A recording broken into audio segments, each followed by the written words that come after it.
It is dawn, and a new day begins. Across the land, a wake-up call is heard, and in the towns and cities of America, entrepreneurs rise to the call. Time for new developments, new visions, new growth. It is time to move America forward. Welcome to our series, Moving America Forward. Each week we'll be focusing on America's entrepreneurs as they take us to new roads, new opportunities, new ways to fill the gaps left by today's failing companies. Our series will be looking at that and a lot more. So come with me and watch as the entrepreneurs of our nation move into the future.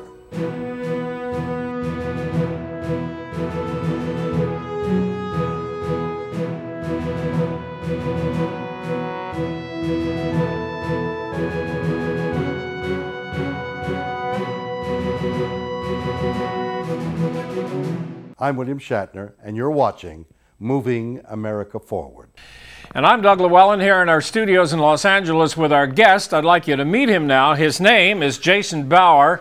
He is the founder and the president of a company called Azuradisc, which is headquartered in Mesa, Arizona. And we're going to tell you a little bit more about that company in a moment. But Jason, let me point out, a little while ago, you had a chance to speak with William Shatner. You answered a couple of questions from him. Let's take a quick look at a part of that now and see just how it went. Okay? Okay. I know that you're deeply involved in the technology field, but what are some of your advancements and how is it helpful to move America forward? Well, Mr. Shatner, we invented and patented a technology and a robotic machine that we manufacture and market that gives people and businesses, as well as organizations, the opportunity to restore one of our most valuable assets. And that, Mr. Shatner, is how we are helping to move America forward. You know, Jason, that was really very interesting. And as you mentioned to William Shatner, your company helps restore one of our most valuable assets. But you didn't say what that asset was. Tell me, what are we talking about? Billions of dollars worth of CDs, music CDs, DVDs, and video game discs. You're kidding. Because a CD that gets scratched or in one other way, you know, harmed, you can actually restore it? You don't have to throw it away? Absolutely. You can polish the disc back to brand new. Don't have to throw away your scratched DVD, favorite movie, or your favorite video game disc if it gets damaged. You can actually polish it back to brand new. And that's what your company does? That's correct. You can put it down. Now tell me a little bit about the company. How does it work? The company is ultimately a company where we've polished discs. So we offer a mail-in repair service. You can mail those discs to us, we resurface those discs, and then we'll actually mail them right back to you. We also sell a complete line of disc repair equipment, so if someone was looking to get into the disc repair business, they can actually purchase a disc repair machine from us, or they can just purchase a disc repair machine to use in their own business, like a library. So explain to me how it works. And by the way, you have one sitting right next to you here on the desk.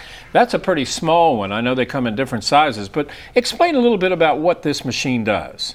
It actually will polish off a light layer of all the damage that's on the disc. It opens at the top, is yeah, that right? You just lift up the disc, yeah. Or the lid here itself. You place the disc right into place, close the lid, lock a latch, and you can hit 30 seconds, and within 30 seconds your disc is polished back to like brand new. So that's the key then. When you get scratches on a disc, it's just polishing it and that takes the scratches off and then it's like back to new again? That's correct. It just removes a very light layer. All the damaged layer gets polished away so that the laser can read properly right to the data layer. But the point is, this is not something you can do at home without a machine like this. You can't rub it continually and get all those scratches off, can you? Yeah, a lot of people like to mention, you know, can I rub peanut butter or toothpaste on a disc and polish it back to, you know, to like new?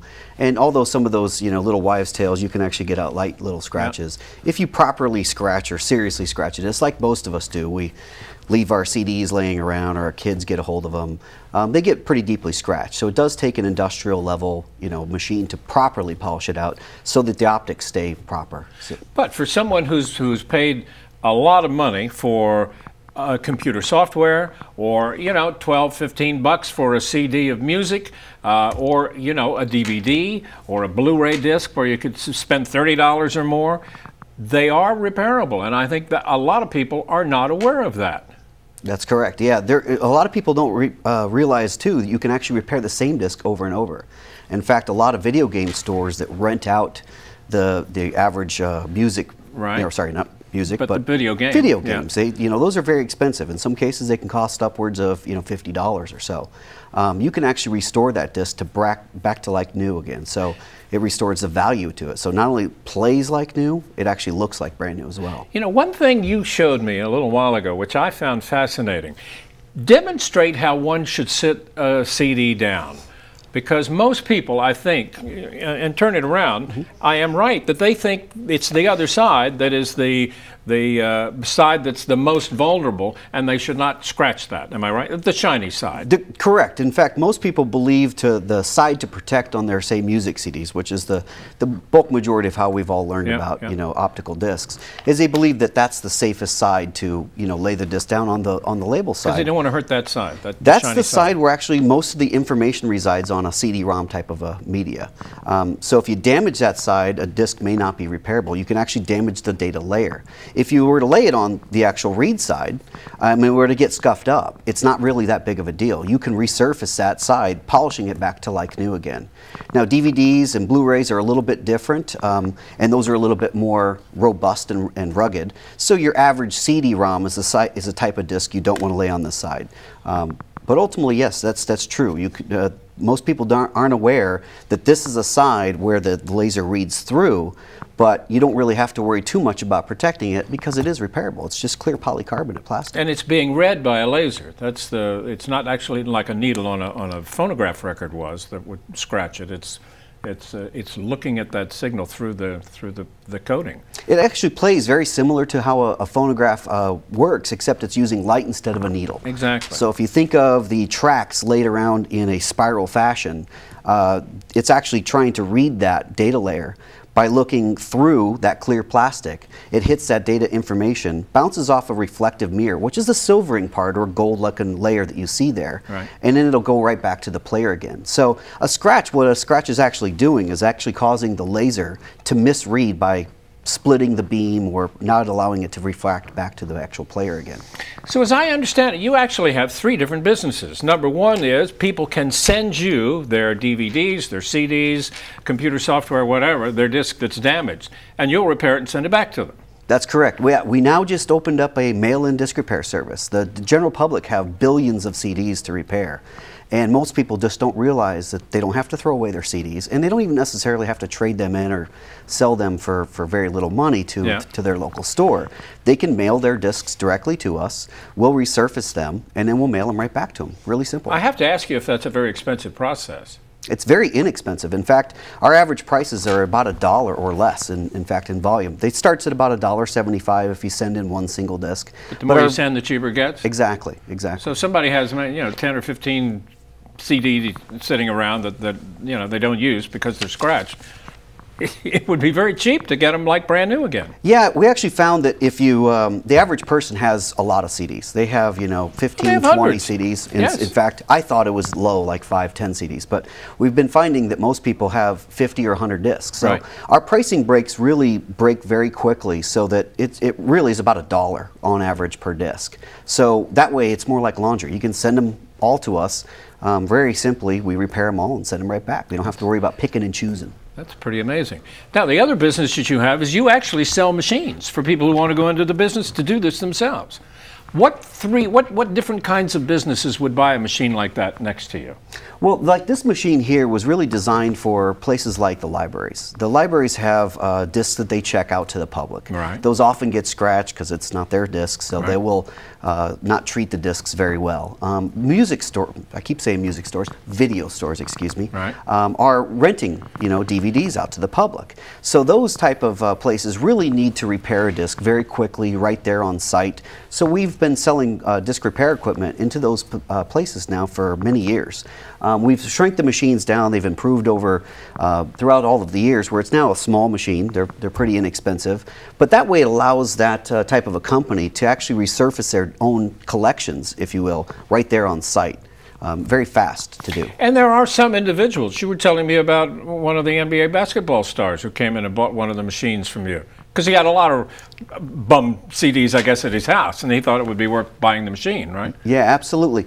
There's some people that are turning that into a home-based business. In fact, that's been one of the newest crazes, if you will, is companies, or individuals, I should say, came from a company, saw the disc repair equipment, and they thought, wow, I could actually start a home-based business.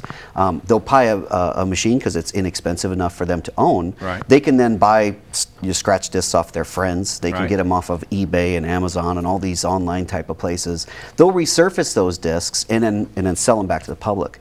In fact, that's how I started the company. Is I actually used to go around to college kids and I would buy scratch CDs for 50 cents and $1. I'd give them $100 for their 100 disc collection. Yeah. I would polish those and I would, put them back out and sell them for $9, $10 a piece. So there's a nice profit margin, and a lot of places are finding that it's not easy to get jobs nowadays. So it's a really good place to What is really make interesting is you developed the technology to do this. You have patents on this. Yes. How many patents do you have? I think I'm up to 9 now. I've actually got more pending currently. Yeah. I've actually patented a multitude of different types of ways to repair discs. My very first technology was a buffing technology. It's very simple. Right. I've evolved that over the years to now include Blu-ray. Blu-ray are hardened discs, and Right. so a microabrasive polishing process is another thing I invented around 1998, and that's been so popular. It's largely what we've done all globally, where we've shipped all of our equipment out to. You are a very crafty guy. Among the other things, you have a surface. This can go on a disc that'll protect it. You also market cleaning equipment for cleaning discs. Mm-hmm. This is polishing stuff to polish them with. How do people get information on this, and where can they find out how to send you these discs? Everybody's connected to the internet nowadays, so we encourage people to go to our website at Azuradisc.com, and actually just that they can find anywhere from buying the ability to pick up a couple of scratch guards if they want to. They can mail in their discs, or they can even find out equipment information. So it's Azuradisc, Azuradisc.com, right? Correct. Jason, fascinating story. Very interesting meeting you. Thank you so much. Thank you, Doug. I'm William Shatner, and you're watching Moving America Forward. This organization represents companies across our great nation that embody the spirit, dedication, know-how, and can-do attitude which has made America the great nation it is today. And now let's present the Keeping America Strong Award. Now it's my honor to present this prestigious award to Jason Bauer, the president and CEO of Azuradisc of Mesa, Arizona, for the outstanding work his company is doing to help keep America moving forward. Jason, it's a real pleasure to give this to you. Congratulations. Thank you very kindly, Doug. And I must say thank you to my family for supporting me throughout all these years, my beautiful girlfriend, especially my mother, who's been backed me up through this whole way. That's great. I have a wonderful staff. Thank you all. You're very, very welcome. That's it for another edition of Moving America Forward. I'm Bert Tenzer. Join us again as we continue to bring you the entrepreneurs who move America forward. I'm William Shatner, and for all of us at Moving America Forward, thanks for watching.